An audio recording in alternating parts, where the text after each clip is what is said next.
Our value systems are messed up. We tend to place so much of our life and meaning in things that generally don't cost much at all.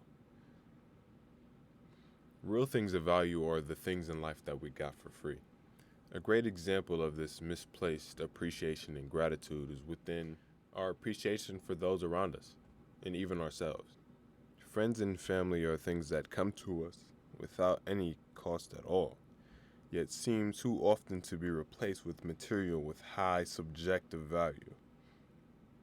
While objectively, these things don't cost much at all.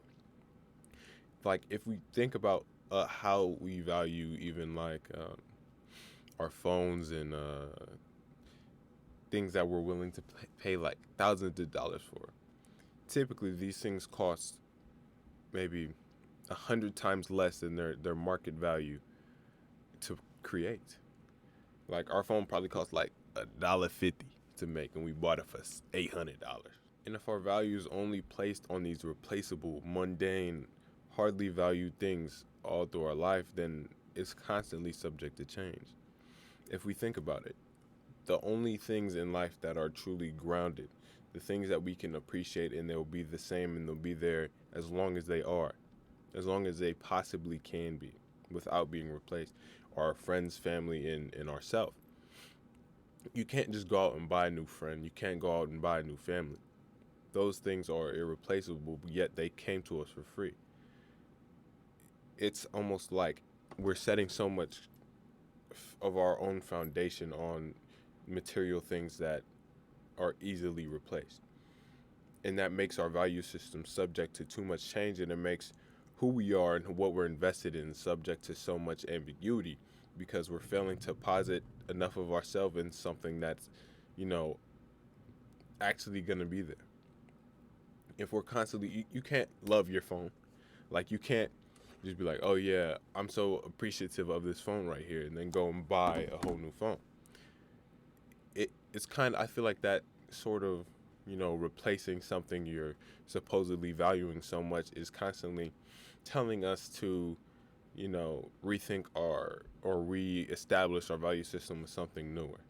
And I feel like it has trickled into a lot of our actions, our relationships, and in everything we do. We have what we have, and we're not appreciative for it, and we replace it for something that, is just as ambiguous as the thing we're replacing it for. It's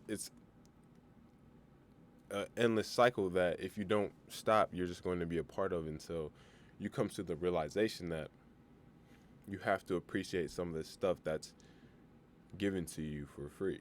If we only appreciate these ambiguous things, life will never be consistent enough for us to enjoy that which we have. If our phones are constantly being upgraded, our cars and homes, we can't ever ground ourselves in true gratitude. And I think that any form of true gratitude is gratitude towards who you are as a person and yourself. I feel like that's probably the most underappreciated thing. You can talk about family, you can talk about friends, you can talk about all that stuff, but we need to think about what we're replacing ourselves with.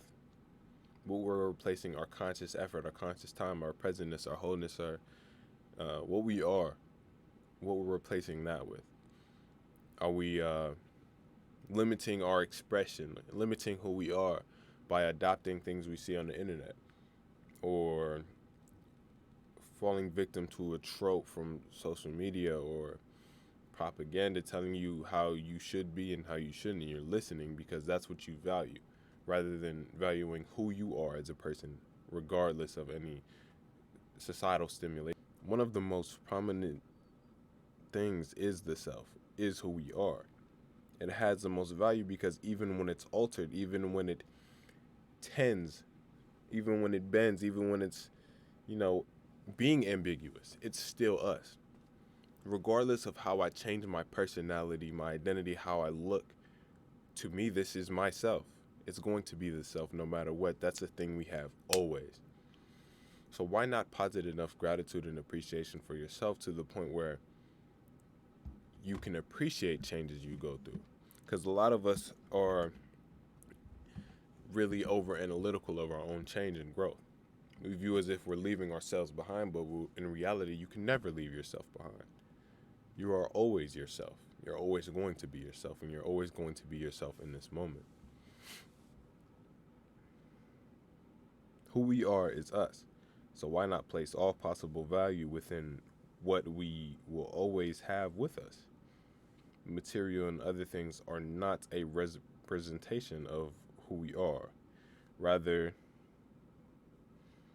how we have been influenced by society. You aren't your possessions. I'm coming to realize that a lot in college.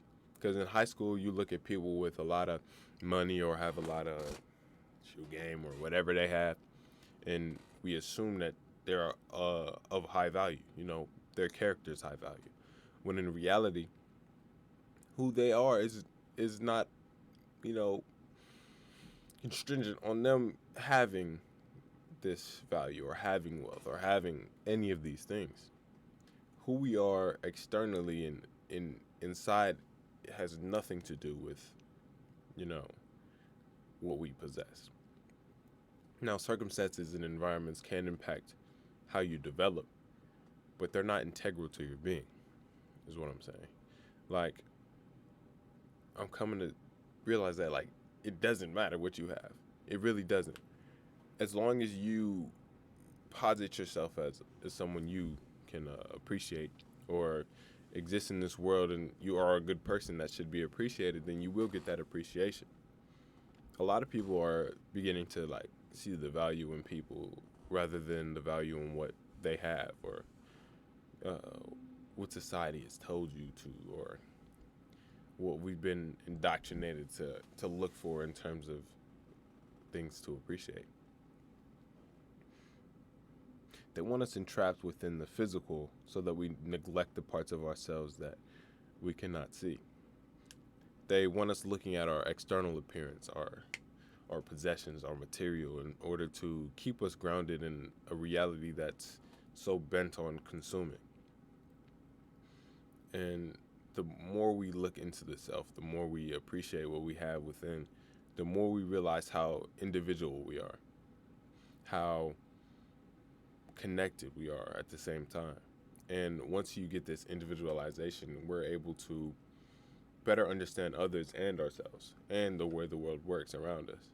And I feel like with that understanding comes a little bit of the ability to do what you want and not become, a societal worker or someone who fits into the direct societal standard of, like,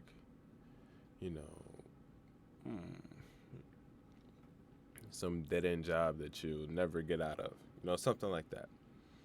I feel like the knowing of who you are and, the comfort and security of knowing who you are and knowing that who you are is subject to change allows you to kind of invest yourself in a lot of things that beforehand probably weren't even, thought of. To be ourselves, we have to appreciate what's within, or we'll be trapped in a world without. Awareness of awareness is what allows the altering of the self, and there will always be value in that. Love for our process of change creates a separation between the identity we have created and the one that was created for us. Because initially our first prescribed identity is not one from us. My name is Ian, but that's a name that was given to me. Not to say I don't appreciate who gave that name or nothing like that, but we have to realize that a lot of who we are initially is not grounded in who we have posited ourselves to be. I feel like people can be whoever they want. There's no limit to how much someone can alter themselves if they truly, genuinely take the time to do it and have the effort and, the drive to attack the parts of themselves that seek out change. Now, that can, of course, go negatively. That can, of course, flip the other way if someone is too heavily invested in changing the entirety of themselves, the parts of themselves that aren't seeking out change. And they get somewhat lost in who they are and what they tend to be. We aren't as we are We are as we wish. Being stuck in a regress state forces you to see the world void of value. And when I say like we are as we wish, it's not like everyone wishes to be in like unfortunate circumstance or anything like that. However, a lot of the things in life that hold us back are us.